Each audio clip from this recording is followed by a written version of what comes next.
A little girl in royal blue just stepped into the role Prince Harry once lived for, and he had no idea it was coming. What if the very position that once defined Prince Harry's role within the monarchy, the one he clung to even as he walked away from his royal duties, was suddenly handed to a child, his own niece? That's not a hypothetical anymore. In a move that's both historic and highly symbolic, Princess Charlotte of Wales has officially been named Royal Ambassador to the Commonwealth Youth, making her the youngest working royal in modern history. And while the public may be celebrating the poise and promise of the young princess, behind closed doors, sources say Prince Harry is devastated. Before we continue, please like, subscribe, and turn on the notification bell for updates. There is something poetic, even cruel, about the symmetry. Prince Harry once embodied the very essence of youth engagement under the royal banner. His dynamic work with the Commonwealth and the Invictus Games helped define him as more than just the cheeky spare. It gave him purpose, meaning, and a mission. And now, as he watches from the sidelines in Montecito, disconnected from the institution he once fought to modernize, that torch has been passed to a new, shockingly young bearer. Princess Charlotte isn't just stepping into the public eye. She's stepping into her uncle's shadow, and she's being celebrated for it in a way that has reportedly shaken Harry to his core. The timing of this appointment is no accident. After months of internal palace meetings, PR recalibrations, and a growing appetite from King Charles III to secure the future of the crown through the younger generation, this announcement was as calculated as it was symbolic. Princess Charlotte, just 9 years old, is now positioned as a future cornerstone of the monarchy's outreach to the next generation of global youth. This isn't just a ceremonial title. It is a clear signal that the palace is thinking beyond the current royal lineup, and it's choosing a path that entirely sidesteps the Sussexes. But before diving into the full implications, let's rewind the clock and understand how this story became one of the most emotionally loaded and politically strategic moments in the royal family's post-Megxit history. To understand the magnitude of Charlotte's title, one must first grasp the emotional and institutional weight of the Commonwealth itself. It isn't just a loose collection of former British colonies. It is a symbol of unity, youth, and diplomacy, exactly the kind of arena Harry once flourished in. His passionate speeches, deeply personal engagements with youth leaders from across Africa, the Caribbean, and Asia, and his long-standing commitment to helping veterans and vulnerable populations earned him global respect. Many saw him as the future face of a reimagined monarchy, one that was more accessible, more connected, more human. And then, of course, came the rupture. Harry and Meghan's decision to step back from royal duties in 2020 wasn't just a personal choice, it was an institutional earthquake. The royal family lost one of its most beloved and impactful modern figures. The Commonwealth lost its most visible youth champion. And despite the emotional and ideological motivations behind their departure, the void Harry left behind was undeniable. The palace didn't just lose a working royal. It lost its strongest bridge to a new, younger global audience. Fast forward to today, and it appears that void is finally being addressed, but not in the way Harry might have hoped. Not with a return, not with an olive branch, but with an unmistakable replacement. And this replacement has golden curls, a gap-toothed smile, and a demeanor so uncannily reminiscent of a young Princess Diana that British tabloids have already dubbed her the People's Princess 2.0. Palace insiders reveal that this new role for Charlotte has been in the works for over a year. It began quietly, with increased visibility at public events, more focused appearances, and briefings with key aides on how to manage international interest. But it solidified after King Charles held a series of private meetings with senior advisors, Prince William and the Lord Chamberlain. According to one insider, the message from the king was clear: the monarchy needs a new face for the Commonwealth. A young face. A future-proof face. And Princess Charlotte, with her natural poise and early training under the careful guidance of Catherine, Princess of Wales, fit the role perfectly. Charlotte's education has not been limited to the traditional royal syllabus of history, etiquette, and protocol. Her mother, Catherine, has reportedly taken a deeply hands-on approach to preparing her daughter for public life, emphasizing empathy, communication skills, and cultural awareness. The aim was never to rush her into duties, but to allow her to grow into them organically, with confidence and authenticity. And yet, even the Duchess of Cambridge may not have anticipated this moment would come so soon. Critics might say that Charlotte is too young for such a significant appointment, that this is another page from the royal PR playbook. using an adorable child to soften the public image of the monarchy and deflect criticism. But those criticisms ignore the broader strategic picture.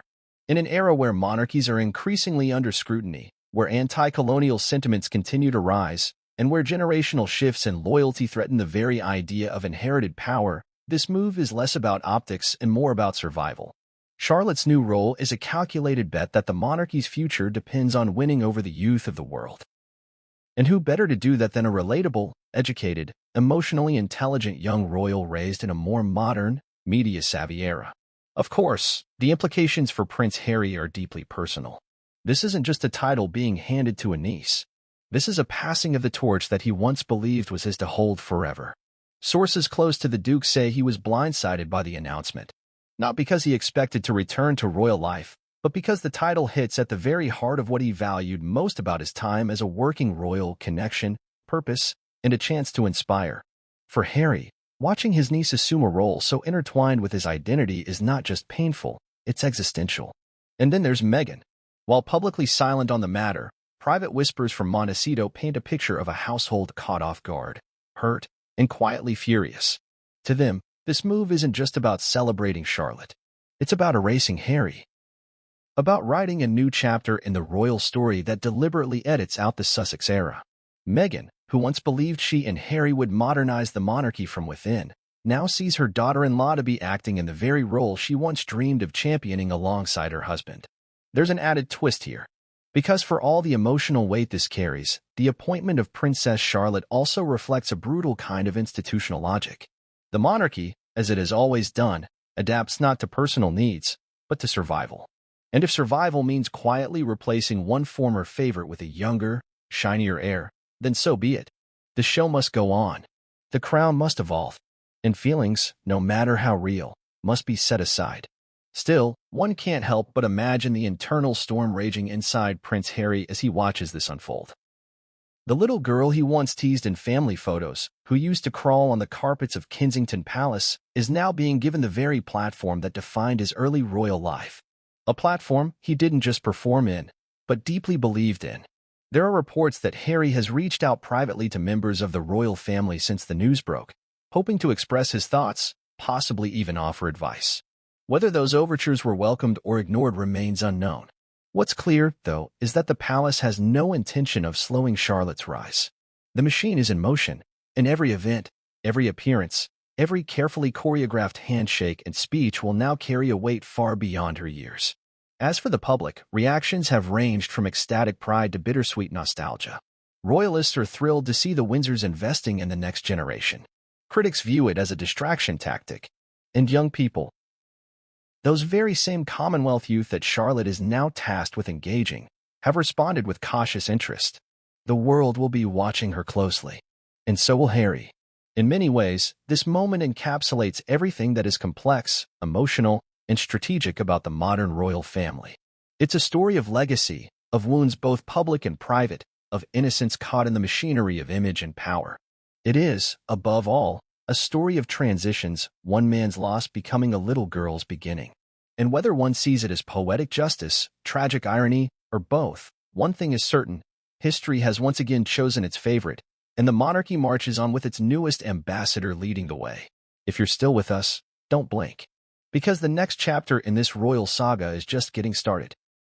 It began as a ripple across the news wires, a curious headline that many at first thought was speculative fluff, the kind of palace gossip that fills tabloid columns during a slow news week. But within hours, the gravity of it was undeniable. Princess Charlotte, at just 9 years old, had been appointed by King Charles III as the royal ambassador to the Commonwealth youth. Not honorary, not future tense, active and immediate. The youngest working royal in British history was officially stepping into a role that held diplomatic, cultural, and emotional weight far beyond her years. The announcement wasn't made in some grand televised royal address. It was slipped into a morning press release from Buckingham Palace, discreet, official, and loaded with implications. Royal watchers noticed instantly. Within 24 hours, global media had picked up the story.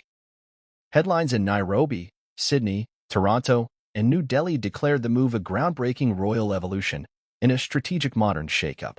But back in Britain, especially within the inner circles of royal power and influence, The response was less about headlines and more about legacy. The significance of the title cannot be overstated. The Commonwealth, a voluntary association of 56 countries, many of which are former British colonies, has long been a key arm of the British monarchy's international relevance. It's not just a relic of imperial history. For years, the Commonwealth has acted as a bridge between generations, continents, and cultures. And for decades, it has sought to engage youth voices on global challenges, climate change, education, equality, and mental health among them. This was precisely the territory Prince Harry had made his own during his years of active royal service. His tireless travels across the Commonwealth, especially his widely praised work in countries like Botswana, Jamaica, and Australia, had earned him admiration that transcended royal protocol. His charm, relatability, and empathy allowed him to connect with young people in ways no royal since Diana had. And now, a 9-year-old child, the daughter of his brother, was being handed the symbolic reins of that role. At first, many royal reporters thought the title was largely ceremonial. After all, Charlotte is still a schoolchild. But as more details emerged, the reality became far more serious. Palace aides confirmed that Charlotte would gradually be introduced to youth forums and charity events focused on the Commonwealth over the next 2 years. By her 11th birthday, she would be expected to participate in select public engagements without her parents. That means solo speeches, cultural visits, and even international tours under the guidance of seasoned palace staff. The title is not just for photo ops. It is part of a deliberate plan to position her as the monarchy's future bridge to global youth. This announcement sent a jolt through the British establishment. Political commentators began weighing in. Was this a progressive step? A distraction from deeper institutional failings? Or a tactical move by King Charles to silence critics of the Crown's post-Brexit global strategy? In the House of Commons, a few MPs quietly murmured concerns over the monarchy's use of children for diplomatic branding. But even skeptics had to admit, the move was brilliant in its timing and optics. In Kensington Palace, where Charlotte lives with her family, the mood was reportedly one of pride and cautious optimism. Prince William and Catherine, the Princess of Wales, were seen that day leaving an education roundtable meeting with smiles, their body language calm and confident. No formal comment was made, but sources close to the family say this moment had been carefully prepared for. Charlotte has reportedly been mentored by her parents and a team of private advisors for over a year, engaging in mock interviews, charity simulation events, and etiquette sessions with seasoned royal aides. For the public, reactions ranged from awe to anxiety. On social media, hashtags like #PrincessCharlotte, #RoyalAmbassador, and #YoungRoyalPower trended globally. Instagram clips of Charlotte shaking hands with youth activists at previous events were resurfaced. TikTok creators began dissecting her past public appearances, reading into every wave, every curtsy, and every glance as proof of her preparedness. Children's charities, especially those operating within the Commonwealth, issued welcoming statements, pledging to support the young royal in her new role. Yet while the world focused on Charlotte's bright new chapter, a darker narrative was simultaneously unfolding on the other side of the Atlantic. In California, Prince Harry was reportedly informed of the appointment through private channels only hours before the news went public. According to sources close to the Sussex household, Harry was blindsided. The title, the same title that mirrored much of his pre-Megxit work, was never discussed with him. He wasn't consulted. And that, insiders say, cut deeper than even the title itself. To Harry, this wasn't just a move by the monarchy, it was a message. A clear signal that his chapter had closed, and that his contributions were being quietly replaced, not remembered. Royal historians were quick to note the symbolism. This was no ordinary title. The appointment of a 9-year-old royal to a position once central to Harry's identity was seen by many as the palace's way of reasserting control over the Commonwealth narrative. A public reset. And in doing so, it allowed the monarchy to reclaim the spotlight, not through apology or reconciliation, but through generational succession. The press quickly began asking, why now? Why Charlotte? The answer, though layered, came down to timing and optics. The monarchy has faced a series of recent blows: Prince Andrew's scandal, the ongoing drama with the Sussexes, and rising Republican sentiment in Commonwealth countries. There is a growing chorus in places like Barbados, Australia, and Canada pushing to sever ties with the monarchy altogether. If the crown was to retain relevance, it needed a new symbol, a fresh face. someone untouched by scandal, someone who could represent both tradition and progress. Princess Charlotte fit that mold perfectly. She is young enough to symbolize hope and growth, yet royal enough to command respect. Her public appearances have always been marked by confidence and decorum. She has often been praised for her ability to stay composed in situations that would fluster even adults. And, importantly, she comes from a branch of the royal family that still enjoys high levels of public trust. Behind the scenes, King Charles has long been pushing for a slimmed-down monarchy. But that doesn't mean a diminished one. Rather, it means fewer working royals, but with more defined, impactful roles. With this appointment, Charlotte becomes the spearhead of that vision, a symbol of the monarchy's future, trained from childhood, guided by modern values, and deployed as a cultural diplomat. This shift also comes at a time when the concept of monarchy itself is under pressure. In a digital age of transparency and accountability, the idea of royal birthright is increasingly questioned. But youth engagement, especially when tied to meaningful global issues, provides the monarchy with something it desperately needs: relevance. And Charlotte, with her unique position and public goodwill, offers a way to connect the institution to millions of young people who might otherwise ignore or reject it entirely. Of course, questions remain.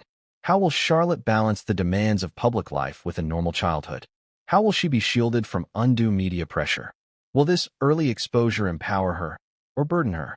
The palace insists that her role will be carefully managed, with no disruption to her education and no excessive public exposure. But history has shown that early royal visibility is a double-edged sword. While it can create icons, it can also create trauma. One only needs to look at Princess Diana's complicated legacy or the media's relentless obsession with the young princes to understand the risks. Still, the palace is betting on a new strategy. Rather than hiding children from the public eye until adulthood, they are slowly easing them into public life in controlled, positive settings. This approach, they believe, will build resilience and allow the next generation of royals to grow into their roles rather than be thrust into them unprepared. For now, Princess Charlotte seems unaware of the full magnitude of the role she's been handed. And perhaps that's a good thing. She smiles at cameras, waves at crowds, and holds her mother's hand with the relaxed confidence of a child loved and guided. But make no mistake, her name is already etched into the history books. Her role, however young, has real consequence. And the world is watching. Prince Harry, once seen as the natural heir to the Commonwealth youth legacy, is now a spectator.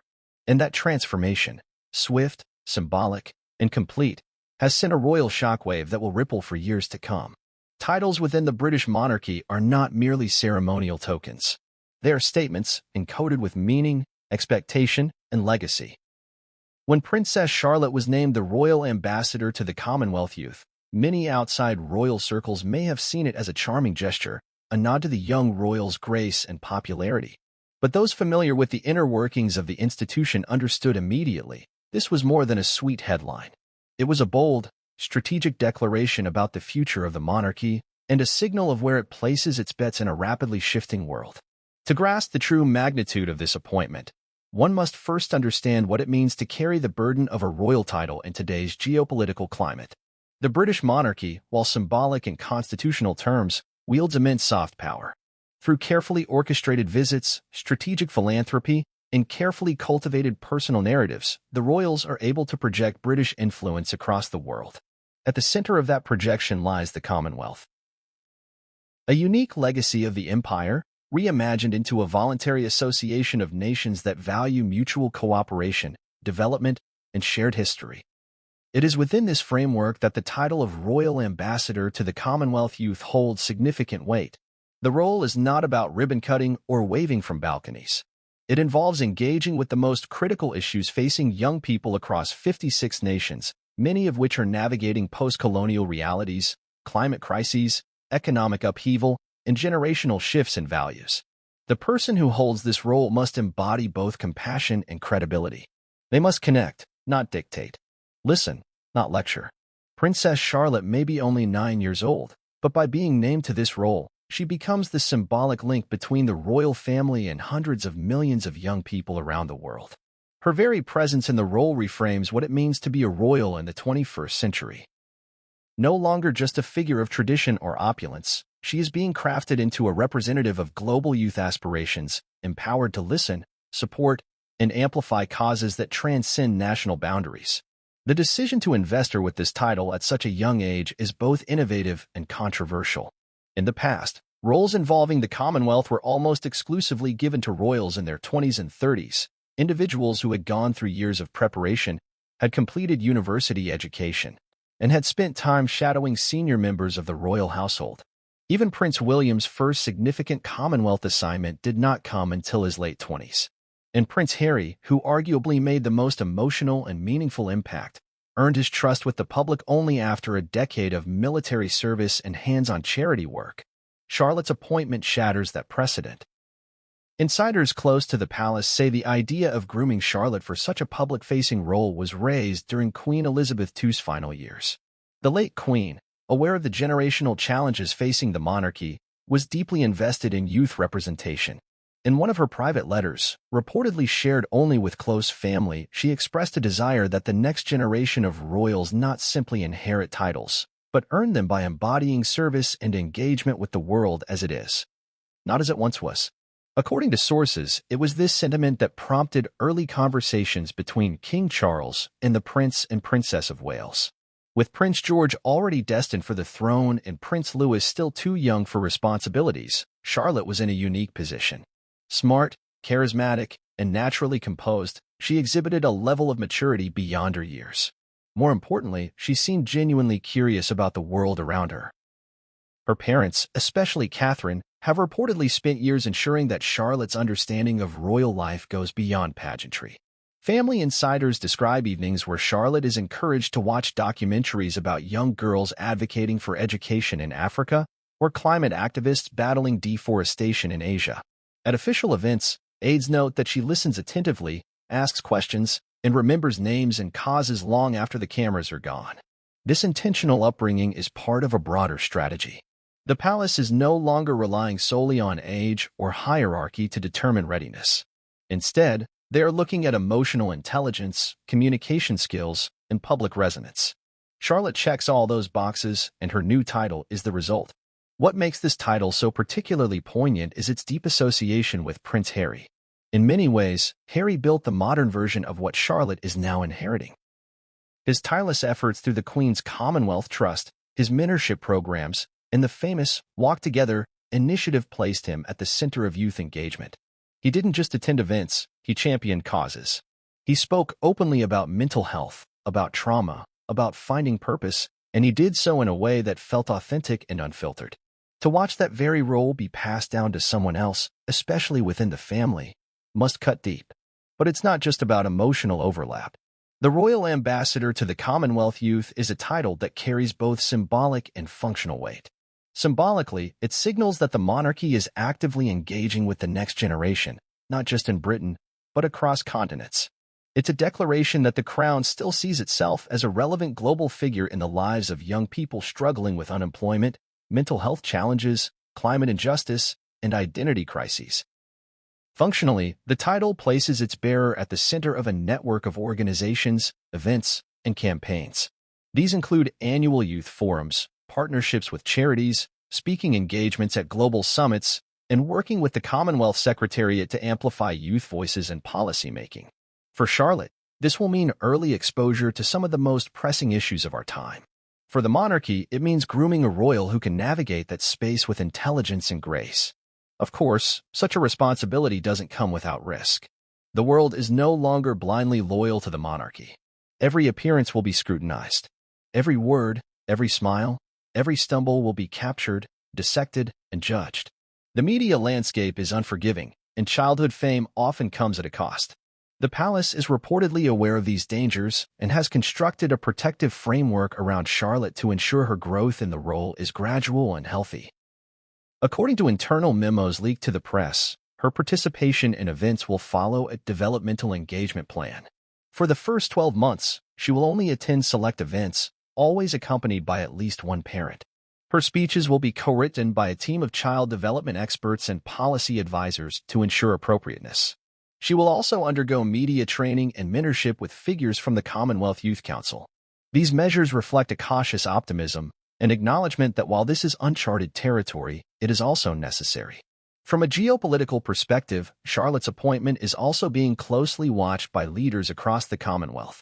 In nations like Kenya, India, and Jamaica, where discussions around republicanism and post-colonial identity are increasingly loud, the move is seen as both hopeful and problematic. Some youth leaders have welcomed the appointment, praising the symbolic gesture of youth representing youth. Others are skeptical, arguing that a royal child, however well-intentioned, cannot truly understand or speak for the lived experiences of those struggling in post-colonial societies. That tension between symbolism and reality will define Charlotte's path forward. The palace's challenge will be to transform this title into more than a headline. For the appointment to mean something, it must translate into action. That means real engagement, real listening, and real partnerships with youth leaders across the Commonwealth. It means empowering local voices, not overshadowing them. And it means allowing Charlotte to evolve, to grow into her voice, rather than scripting it for her. Already, some early plans have been leaked to the press. One includes a virtual summit between Charlotte and youth ambassadors from Commonwealth nations, where she will serve as a silent observer, learning about issues firsthand. Another involves her visiting educational programs in underserved regions of the UK to better understand the domestic challenges faced by her peers. There's even talk of her leading a children's climate education initiative, with materials adapted for different cultural contexts. Whether these initiatives succeed or falter remains to be seen. But the very existence of such a roadmap suggests the palace is serious about turning this title into a meaningful platform, not just a symbolic shield. In the end, the weight of the title lies not in the crown, but in the expectations it carries. Princess Charlotte is now a figure of global interest, a young girl being shaped into an emissary of modern royalty. She stands at the intersection of history and hope, of childhood and duty, of tradition and evolution. How she navigates that intersection will shape not only her future, but perhaps the future of the monarchy itself. Before the storm of exile, before Netflix deals and tell-all memoirs, before the headlines were dominated by scandal and division, there was a time when Prince Harry was seen as the beating heart of a modernizing monarchy. Not simply because of his royal blood or tabloid charm, but because of his work, meaningful, hands-on, and globally resonant. His legacy as a youth ambassador within the Commonwealth remains one of the most impactful chapters in royal history, and understanding that golden era is critical to understanding why Charlotte's new title carries such personal weight for him. Harry's transformation from a young man derided for partying and controversies into a respected global advocate wasn't accidental. It was a deliberate evolution, shaped by service, loss, and purpose. At the heart of it was his commitment to connecting with young people, not just in the United Kingdom, but across the Commonwealth. It was a mission grounded in empathy and driven by a desire to honor the legacy of his mother, Princess Diana. Much of Harry's credibility stemmed from his authenticity. Unlike other royals who remained behind podiums or spoke in scripted tones, Harry often went off-script. He engaged with youth activists not as a distant figurehead, but as a partner. He sat in circles, not at head tables. He listened more than he spoke. That approach was refreshing, particularly for young people from post-colonial nations who were often skeptical of British royal influence. But Harry's disarming style allowed him to be seen not as a relic of empire, but as an ally. One of the pivotal moments in Harry's role as a Commonwealth youth figure came in 2015, when Queen Elizabeth II appointed him as Commonwealth Youth Ambassador. The decision was more than symbolic, it was a gesture of trust. The Queen recognized Harry's unique ability to bridge generations.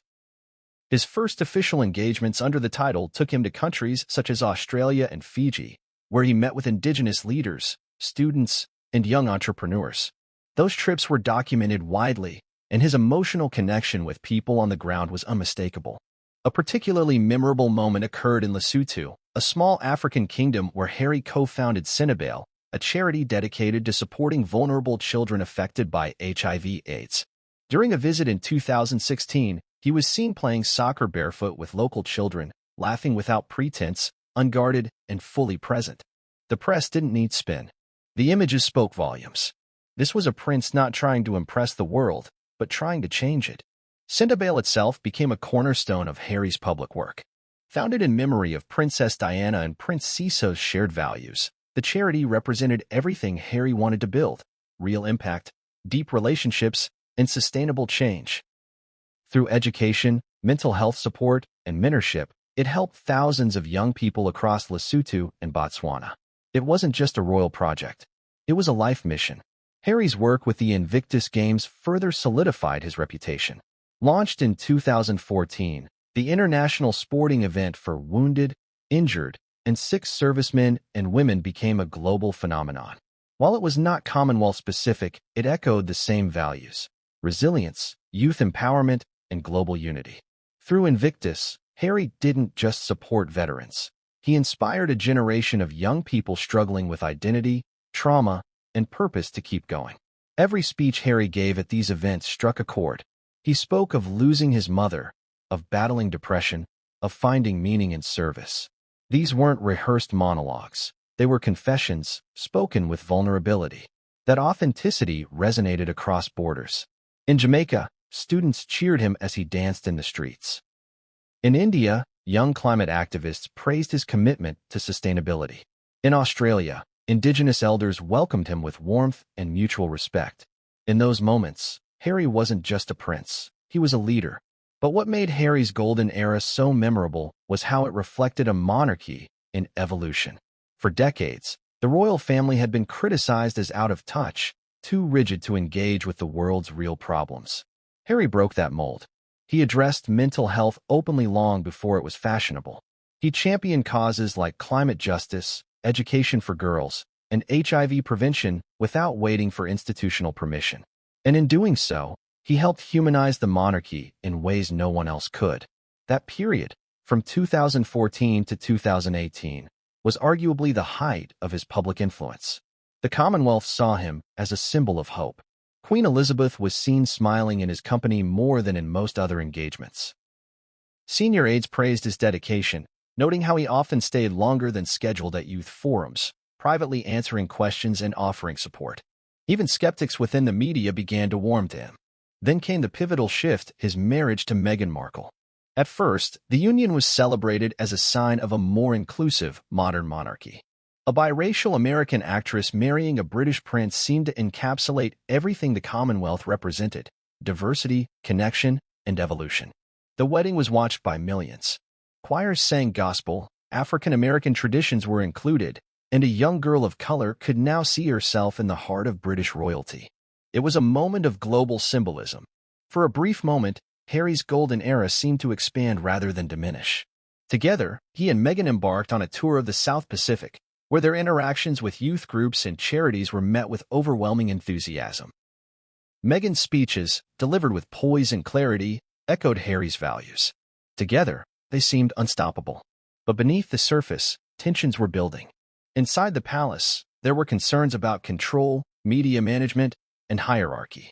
Harry's unorthodox approach, once seen as refreshing, began to be viewed by some senior royals as disruptive. Meghan's assertiveness clashed with traditional expectations.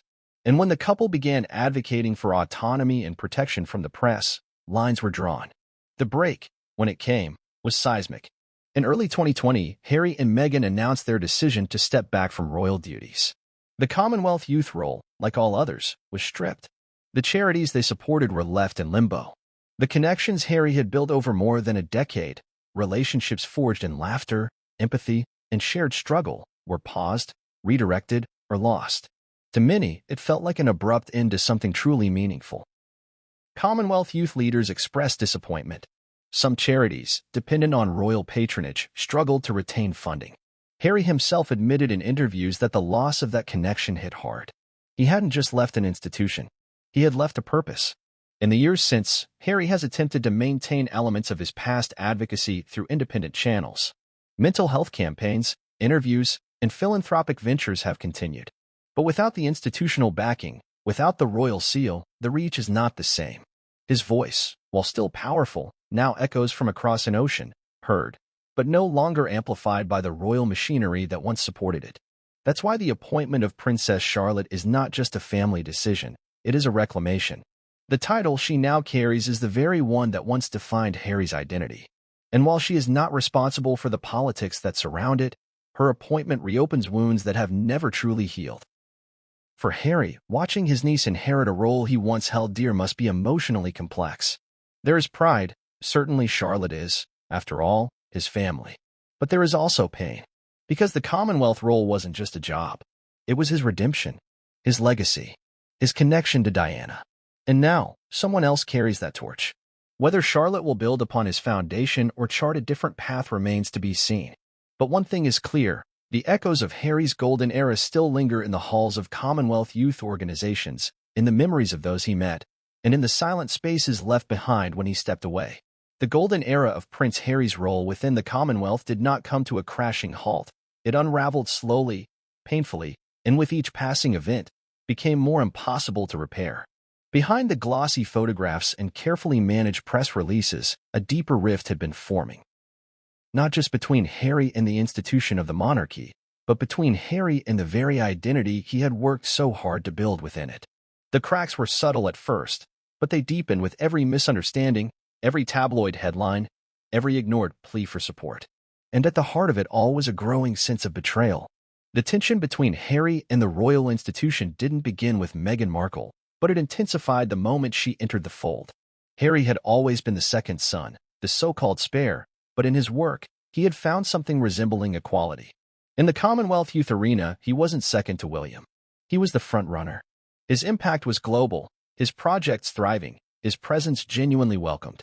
When Meghan arrived, the spotlight that already followed Harry grew brighter, sharper, and more intrusive. Meghan was charismatic, media-savvy, and deeply passionate about social causes. Everything the palace claimed it wanted in a modern royal. But very quickly, what began as enthusiasm turned into tension. Meghan's style clashed with the rigid, centuries-old protocols that govern the institution. She asked too many questions. She wanted change too quickly. And she wasn't content to remain a background figure. The media, which had initially embraced the fairy tale of her marriage to Harry, turned hostile. The British tabloids, already notorious for their sensationalism, began digging.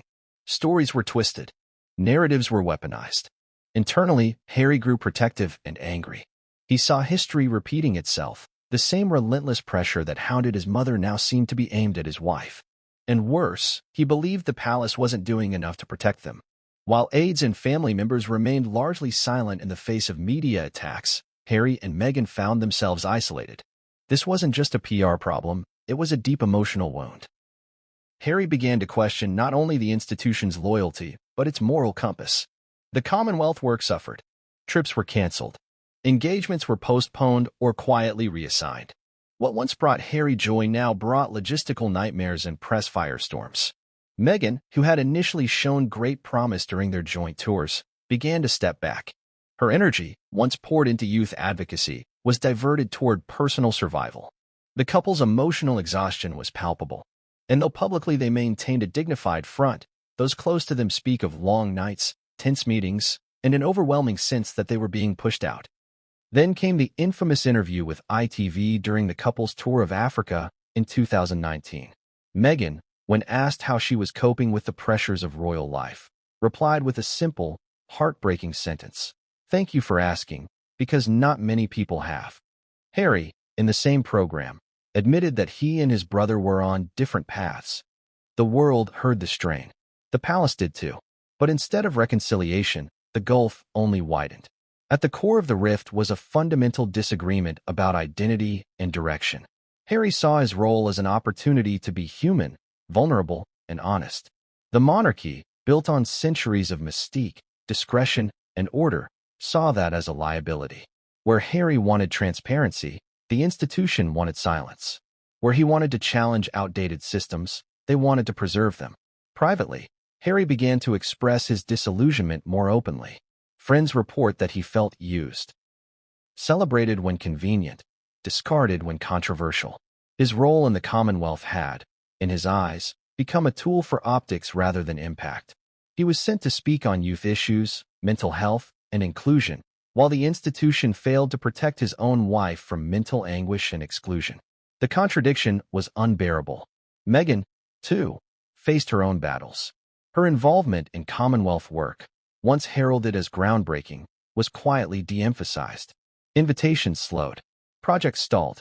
Critics within the institution viewed her global popularity as a threat to hierarchy. Her efforts to launch collaborative initiatives with youth leaders and feminist groups were reportedly sidelined by senior courtiers. The message was clear. There was a place for her, but it would be defined by others. In January 2020, the couple made their move. Their public statement announcing their decision to step back as senior members of the royal family was unprecedented. It caught even seasoned palace insiders by surprise. It wasn't just the decision itself, it was the tone, the directness, the complete lack of royal euphemism. They weren't just stepping back, they were drawing a line in the sand. They wanted financial independence, creative control, and most notably, the ability to maintain their charitable and Commonwealth work outside of royal constraints. But the monarchy doesn't operate in halves. Once the statement was made, the doors began to close. Titles were stripped. Patronages were rescinded. The Queen's response, though diplomatically worded, was firm. You cannot be half in and half out. For Harry, losing the title of Commonwealth Youth Ambassador was one of the most painful consequences. It was more than a title, it was his purpose. To those on the outside, it may have seemed procedural, a necessary part of restructuring. But for Harry, it was a clear message. The work he had poured his heart into for over a decade was no longer his. The legacy he had built, piece by piece, was being dismantled, and he had no say in it. This emotional blow was compounded by the public backlash. Critics accused Harry and Meghan of abandoning their duty. Pundits questioned their motives. Even some within the Commonwealth, while sympathetic, expressed disappointment. The couple's departure left a vacuum, one that the palace was in no rush to fill. For months, the role remained unassigned. Youth programs stagnated. Engagements were scaled back. And yet, in Montecito, Harry reportedly held on to hope. There were rumors that he offered to continue some of his work with Commonwealth youth as a private citizen. Letters were exchanged. Meetings discussed. But nothing materialized. The palace's position was firm. Without the royal title, there was no royal platform. And without the platform, the work lost its reach. In those months, the silence from Buckingham Palace spoke volumes. No public acknowledgement of Harry's years of service. No official tribute to his contributions. Just a quiet shifting of focus. The Commonwealth itself, already grappling with identity crises and rising Republican movements, was left in limbo. For Harry, it was not just a professional loss, but a deeply personal one. He had given the best years of his life to a cause he believed in. And now, as he watched from afar, the space he once filled with passion and authenticity lay empty, waiting for a new occupant. That new occupant would come, unexpectedly and symbolically, in the form of his niece. Princess Charlotte's appointment as royal ambassador to the Commonwealth Youth marked the final seal on Harry's exclusion. The rift, once emotional and philosophical, had now been institutionalized. A new face was chosen, a new path paved. And as the palace celebrated its fresh start, Harry was left to reckon with what had been taken, what had been lost, and what could never be reclaimed. Few could have predicted that a child not yet in her teens would become the royal family's newest symbol of diplomacy and global outreach. But Princess Charlotte, the second child of Prince William and Catherine, Princess of Wales, has done just that. Her appointment as royal ambassador to the Commonwealth Youth has not only stunned royal watchers and the public alike, it has redefined the monarchy's long-term strategy. This chapter of the royal family's evolution doesn't just mark a generational shift. It signifies a calculated pivot, one rooted in symbolism, heritage, and an urgent need to modernize. To many, Charlotte's public image had always seemed destined for greater roles. Even as a toddler, she exuded the kind of poise that seemed almost unnatural for someone her age. During public appearances, she would often be seen subtly correcting her older brother Prince George's posture, or confidently waving to crowds without any hesitation. She was charming, self-aware, and curiously mature. What the public saw as adorable behavior, the palace quietly recognized as an early indicator of leadership. In the private corridors of Kensington Palace, where the future of the monarchy is strategized far more thoroughly than the public might assume, Charlotte's path was already being subtly laid out. While the media focused on Prince George's destiny as a future king, royal aides were paying close attention to Charlotte's natural ability to absorb and handle public attention. Her behavior at family events, her ability to read social cues, and her comfort in front of global audiences gave her an edge that most children never develop. According to sources close to the royal household, Charlotte began receiving informal etiquette and diplomacy training as early as age 5, not in the traditional sense of stiff royal rules, but in ways that cultivated emotional intelligence and interpersonal awareness. She was encouraged to ask questions, to listen carefully to adults speaking about global issues, and to sit in on meetings with charity leaders and cultural figures visiting her parents. Over time, this casual exposure developed into a structured mentorship program. Insiders say that Catherine, the Princess of Wales, has taken a particularly active role in shaping Charlotte's education. Drawing from her own experiences navigating royal duties under the scrutiny of the press and the expectations of the crown, Catherine aimed to give her daughter not just poise but purpose. Charlotte wasn't merely being taught how to wave or curtsy. She was learning how to represent, how to connect, how to lead without speaking over others. The family believed that service would be the foundation of her public life, and everything else would follow naturally. Charlotte's rise was accelerated by a convergence of global and internal events. The Queen's passing left a power vacuum not just in terms of authority, but in symbolism. Queen Elizabeth II had been a constant presence for nearly a century. Her commitment to service, to the Commonwealth, and to unity across diverse nations was the backbone of her reign. After her death, that symbolic tether needed reinforcement. King Charles, recognizing the fragile state of the monarchy's public approval both at home and abroad, sought to create new pillars of stability and relevance. It was Prince William, reportedly, who first suggested Charlotte be considered for a more formal role. He saw what many within the family had begun to observe: Charlotte's rare combination of intelligence, confidence, and authenticity made her a valuable asset not just in ceremonial terms, but as a real bridge between generations. In a family still recovering from the exit of Harry and Meghan, Charlotte represented a fresh start. She had no baggage, no controversy, no scandal, just potential. Her first significant public test came during the funeral events for Queen Elizabeth. Though a somber occasion, Charlotte's composure throughout the ceremonies drew widespread praise.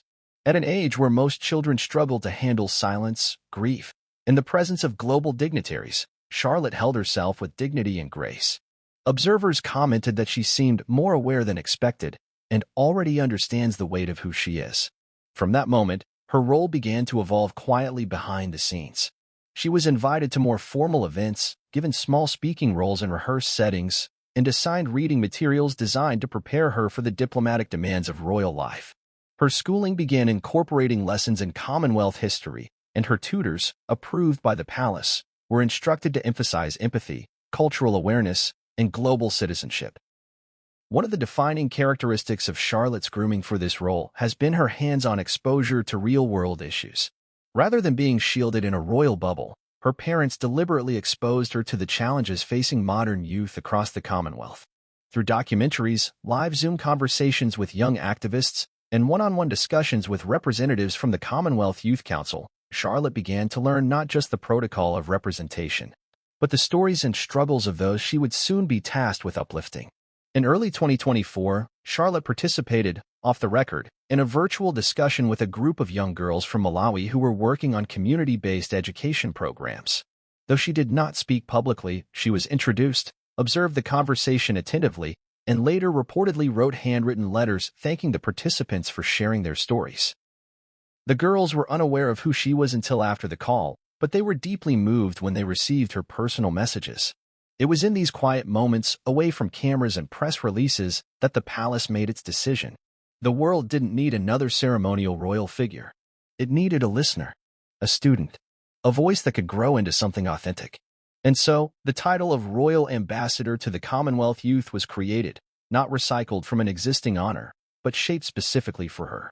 It would be a platform without the burden of politics, one rooted in connection, empathy, and symbolic hope. The public unveiling of her new title was carefully staged. There were no trumpets or carriages. Just a simple statement from the palace, followed by a photograph of Charlotte meeting with a group of children at a local community center in London. She wore a modest dress, no tiara, no fanfare, just a genuine smile and attentive posture. The message was unmistakable. This was not a royal appointment based on birthright. This was a responsibility being assumed because of merit and readiness. Reaction was swift and global. Leaders from Canada, New Zealand, South Africa, and India offered statements of support. The Commonwealth Secretariat praised the decision, noting that the voice of youth must be heard, and what better way to honor that than to empower the next generation to lead it. Youth organizations across the Caribbean and Pacific Islands expressed cautious optimism, with many saying they hoped Charlotte's involvement would bring more funding and attention to their causes. But not everyone was applauding. Some saw the move as a transparent attempt to reclaim narrative after years of scandals. Critics questioned whether a 9-year-old could genuinely represent young people dealing with systemic issues like poverty, discrimination, and displacement. Social media lit up with debates. Was this a brilliant stroke of generational diplomacy? Or was it a PR stunt designed to erase Prince Harry's legacy? That question lingered, even as Charlotte continued stepping into her new role with humility. It didn't help that her appointment came shortly after a string of royal missteps, the king's controversial comments during a Caribbean visit, William and Kate's awkward photo ops in Jamaica, and growing calls from nations like Barbados to sever ties with the monarchy altogether. By positioning Charlotte as a youth ambassador, some saw the palace trying to reset the conversation around the royal family's relevance. And yet, for those who had seen Charlotte up close, the decision made sense. She wasn't being thrown into the spotlight as a performer. She was being prepared as a symbol of transformation, a child raised in an era of transparency and accountability, a royal figure untainted by scandal or missteps. She was the monarchy's bet on the future. This rise, however unexpected, now feels inevitable. Charlotte's presence in public life is no longer a side note. It is a central part of the royal narrative moving forward. And as the youngest working royal in British history, she now carries the expectations not only of her family, but of an entire generation looking for leadership, empathy, and change. The rise of Princess Charlotte to a prominent working royal role did not occur in isolation. It was the culmination of years of deliberate planning, quiet preparation, and a clear long-term vision put into motion by Prince William and Catherine, the Princess of Wales. More than any royal couple in recent memory, William and Catherine have understood the changing nature of monarchy in the modern age, and they've made it their mission to mold their children not merely as heirs to tradition, but as agents of relevance. To understand the significance of Charlotte's new title, one must look at the people guiding her path. Prince William, the direct heir to the throne, has long carried the burden of representing the future of the monarchy. He knows that being next in line is not just about waiting. It's about laying the groundwork for a reign that will inevitably be scrutinized in the digital age by a public that no longer accepts deference without accountability. Catherine, equally aware, has grown into her role as a future queen consort with meticulous discipline. And together, they've quietly implemented a strategy that departs from the precedent set by previous generations, preparing their children not just to inherit roles, but to earn them. Unlike the older model of royal child rearing, which involved isolation from real-world challenges, minimal public exposure until adulthood, and a rigid adherence to protocol, William and Catherine opted for a more hybrid approach. They sought to provide their children with both normalcy and purpose. Their parenting style blends private schooling, playdates, and camping trips with structured training in etiquette, diplomacy, and responsibility. And it's not an accident that Charlotte, in particular, has flourished under this system. From the beginning, William and Catherine chose to shield their children from overexposure in the media, but not from the responsibilities that would come with their positions. Rather than delay the inevitable, they embraced a phased introduction to public life. George, Charlotte, and Louis have appeared sparingly but meaningfully at events of national importance, trooping the color, Remembrance Day ceremonies, and select charitable visits. These appearances, always tightly managed and carefully briefed, have allowed the children to become familiar with the expectations that come with their birthright, without becoming overwhelmed by them. But Charlotte's case was always different. Behind the scenes, insiders suggest that William and Catherine recognized early on that their daughter possessed a natural talent for public life. Where George was reserved and cautious, Charlotte was expressive, confident, and curious. Rather than dampen these traits, they cultivated them. Her mother began incorporating lessons about current events, history, and culture into her education at home. Palace staff note that Charlotte regularly accompanies her parents during private charity visits, not to be seen by cameras, but to observe, learn, and absorb. William has reportedly said in private that he wants his children to grow up with service in their bones. Not performative charity, but real engagement. His model is based on a belief that the monarchy will only survive if it aligns itself with the values of the generation it seeks to represent.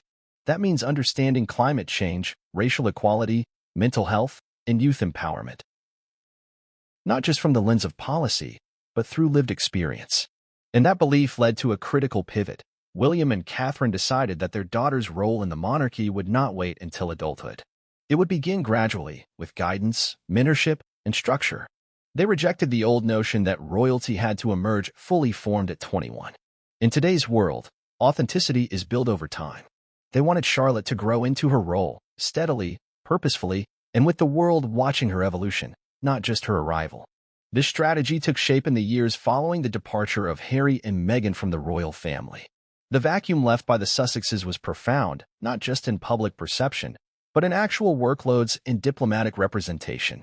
There were fewer senior working royals available to engage with the Commonwealth, youth organizations, and cultural diplomacy. Rather than scramble to fill these roles with older royals who lacked resonance with younger generations, William and Catherine saw an opportunity to recalibrate. They began attending more youth-centric events, bringing Charlotte along in low-profile capacities.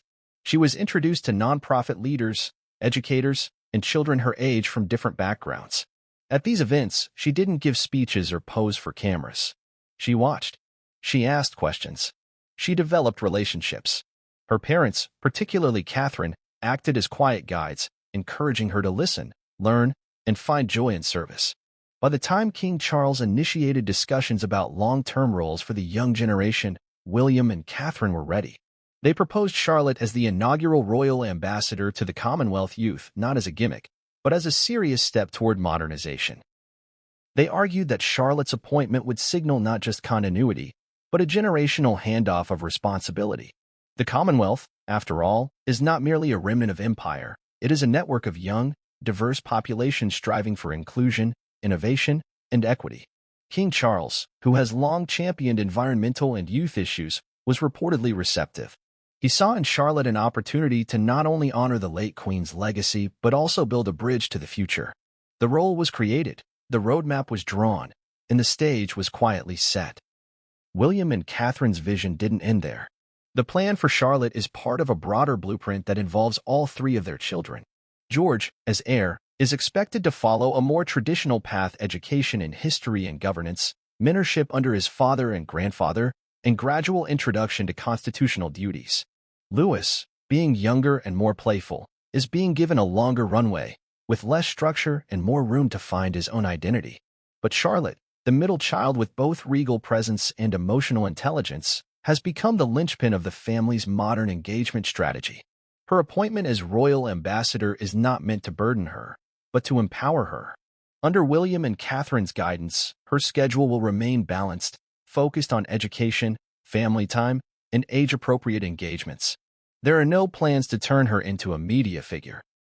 The palace has emphasized that her role will grow slowly, with input from educators, youth advocates, and mental health professionals. The couple's strategy also includes reshaping how the public views royal responsibility. They want their children to be seen not as unreachable figures, but as examples of informed, engaged citizens.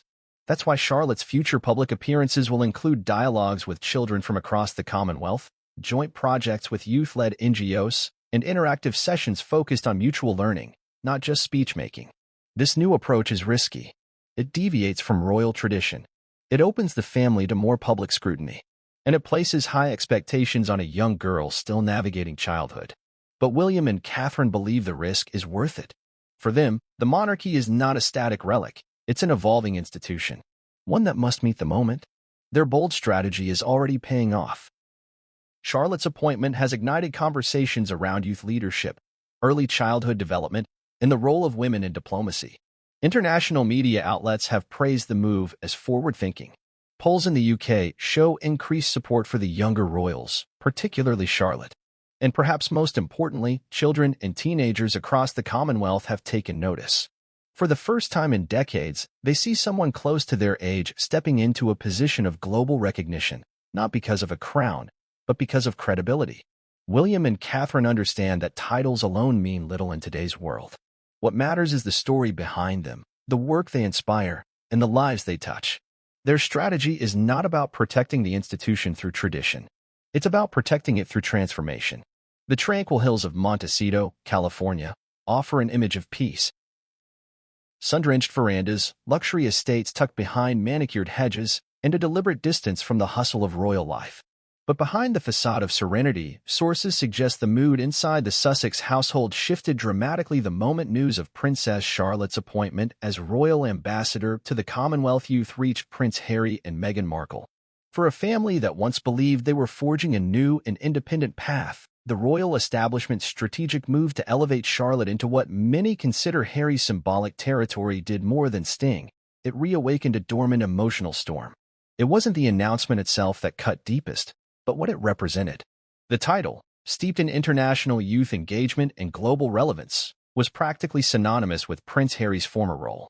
His Commonwealth work, particularly among disadvantaged youth in Africa and the Caribbean, had been a cornerstone of his royal identity.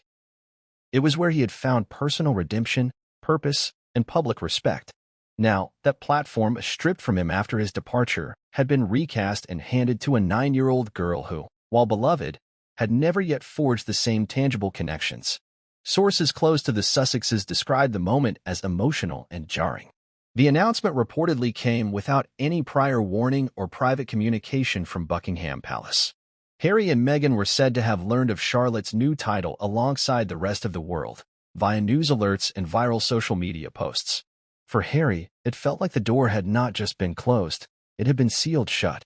Observers in Montecito noted that Harry went uncharacteristically silent in the hours after the news broke. Normally known for his early morning routines, surfing, dog walking, and gym sessions, he reportedly skipped them that day. Friends who reached out said he offered short replies or none at all. Those close to him interpreted this not as anger, but as deep disappointment. The kind that hits in the gut, the kind that revisits unresolved grief. While Harry has openly stated that he is no longer seeking a return to royal duties, this move reignited feelings that many believed had been put to rest. His relationship with the Commonwealth was never about the institution, it was about connection. He had once been the bridge between the crown and youth across 56 nations. To see that legacy seemingly rewritten, or at the very least reassigned, triggered a profound sense of loss. For Meghan Markle, the reaction was equally complex, though for different reasons. Her own foray into Commonwealth work was brief but meaningful. She had quickly established ties with organizations that supported women and young girls, and had participated in forums and roundtables on gender equity. Her 2018 speech at the University of the South Pacific in Fiji was widely praised for its sincerity and directness. But after stepping back from their roles, Meghan's efforts in this arena were marginalized, reduced to footnotes in public perception. Charlotte's appointment, therefore, was not just a family milestone. It was, in Meghan's view, a strategic reallocation of influence. To those in the Sussex camp, the optics were glaring. Meghan and Harry had poured themselves into meaningful service and were effectively exiled, while Charlotte, still a child, however capable, was being elevated to one of the most prominent roles in global youth diplomacy. The message seemed unmistakable. The institution had moved on, and in doing so, it was rewriting who mattered. Meghan reportedly expressed concern privately about the precedent being set, that a child was being given such responsibility so young, while her own children, Archie and Lilibet, were excluded from royal titles and opportunities. For her, it revived the bitterness over title restrictions imposed on their children, decisions the couple have long viewed as racially and politically motivated. It reinforced the feeling that while Charlotte was being embraced as a future face of the monarchy, her own children were being written out of the narrative altogether. The emotional response wasn't just internal. In the days following the announcement, subtle reactions began to appear in the public-facing work of the Sussexes. A planned update to the Archewell Foundation website was postponed. A promotional campaign for Meghan's new podcast initiative went quiet. Interviews that had been under negotiation were either declined or pushed back.